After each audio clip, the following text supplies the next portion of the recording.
अस्सलाम वालेकुम स्टूडेंट, क्या हाल चाल है आप लोगों के। उम्मीद है खैरियत से होंगे। पिछले लेक्चर में मैंने आप लोगों से बात की थी लेक्चर नंबर 24 में कि इंशाल्लाह लेक्चर नंबर 25 के अंदर मैं आप लोगों को मल्टीप्लिकेशन के अंदर एक और नई चीज़ के अंदर लेके जाऊंगा। ये बड़ी इंपॉर्टेंट चीज़ है। ये टर्म अक्सर स्टूडेंट पहली दफ़ा सुनते हैं। ये आप लोगों को लिखा हुआ नजर आ रहा होगा, स्मॉल टी। स्मॉल टी, ये स्मॉल टी जो है इसका मतलब होता है ट्रांसपोज। इसका मतलब होता है ट्रांसपोज। ट्रांसपोज का मतलब है कि अगर कोई रॉ है तो आप उसको कॉलम बना दें। मिसाल के तौर पे अगर मैं आप लोगों से कहता हूं ये एक रॉ है 2 4, ये रॉ है, मैं बोलता हूं इसको ट्रांसपोज करो,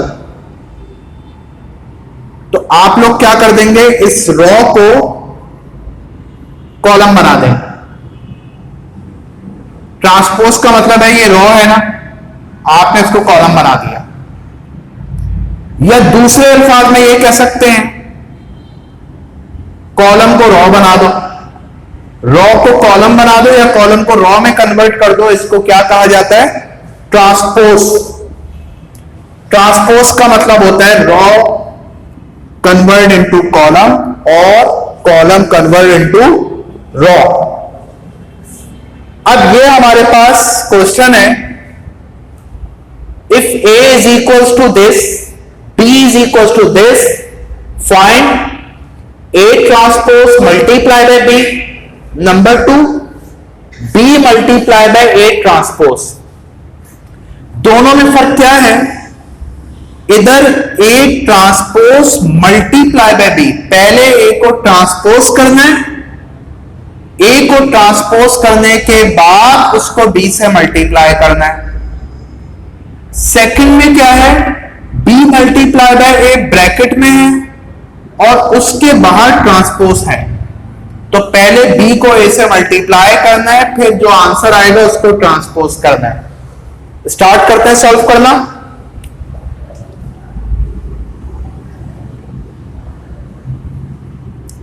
पहला पार्ट है a transpose into b।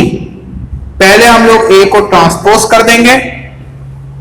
a को ट्रांसपोज कैसे करेंगे, a है हमारे पास 3 1 2 4, ये पहली रॉ है, 3 1 पहली रॉ है, यूं रॉ है, इसको बना देंगे कॉलम। ये फर्स्ट रॉ है, इसको फर्स्ट कॉलम बना दिया। ये सेकंड रॉ है, इसको सेकंड कॉलम बना दी। 3 1 रॉ थी, column, second raw second column. मैंने आपसे कहा था रॉ को कॉलम बना दें, कॉलम को रॉ बना दें। ये भी देख लेते हैं। ये पहला कॉलम था 3 2, ये कॉलम था, इसको रॉ बना दिया। ये सेकंड कॉलम था, इसको सेकंड रॉ बना दिया। बात एक ही है। ये आ गया ए ट्रांसपोज। अब ए ट्रांसपोज को मल्टीप्लाई करना है बी से। A transpose multiply by B is equals to 3 1 2 4 A transpose multiply by B। B है हमारे पास 5 1 3 2।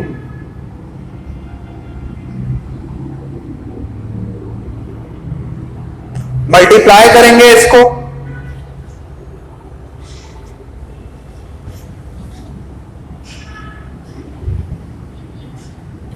Raw into column. 3 multiply bye 5, बीच में प्लस का साइन आएगा। 2 मल्टीप्लाई बाय 1, फिर 3 मल्टीप्लाई बाय 3, बीच में प्लस का साइन आएगा। 2 multiply by 2,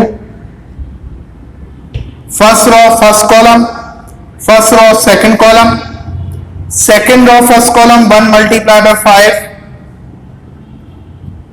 plus 4 multiply by 1, फिर 1 multiply by 3 plus 4 multiply by 2,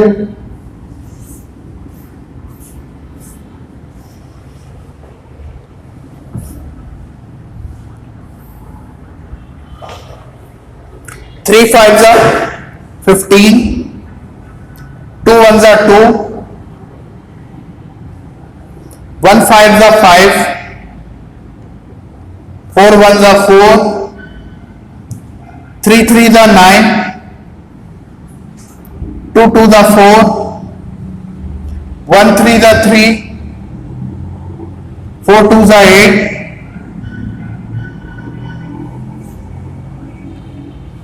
तो ये हमारे पास आंसर आ गया 15 प्लस 2 17, 5 प्लस 4 9, 9 प्लस 4 13, 3 प्लस 8 11।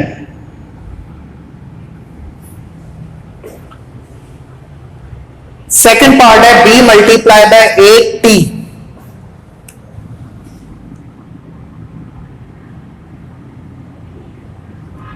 पहले हम लोग कैलकुलेट करेंगे b multiply by a।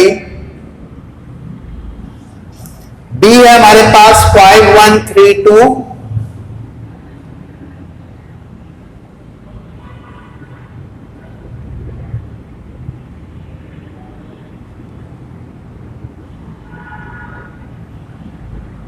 b multiply by a।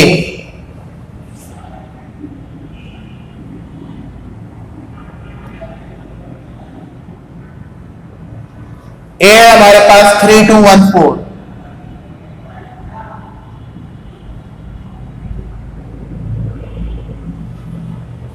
इसको सॉल्व करते हैं।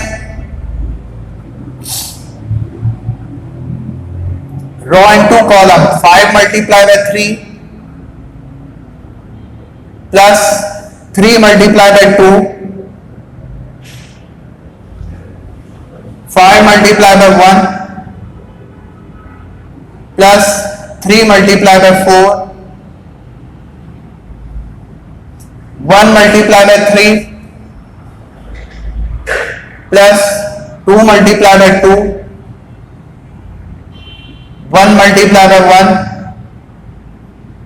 Plus 2 multiply by 4।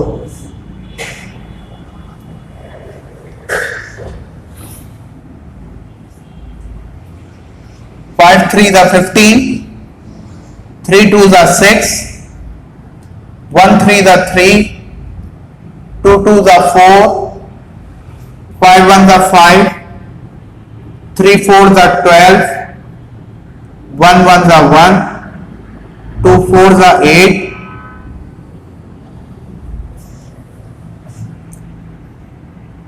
a multiply by b हमारे पास आ जाएगा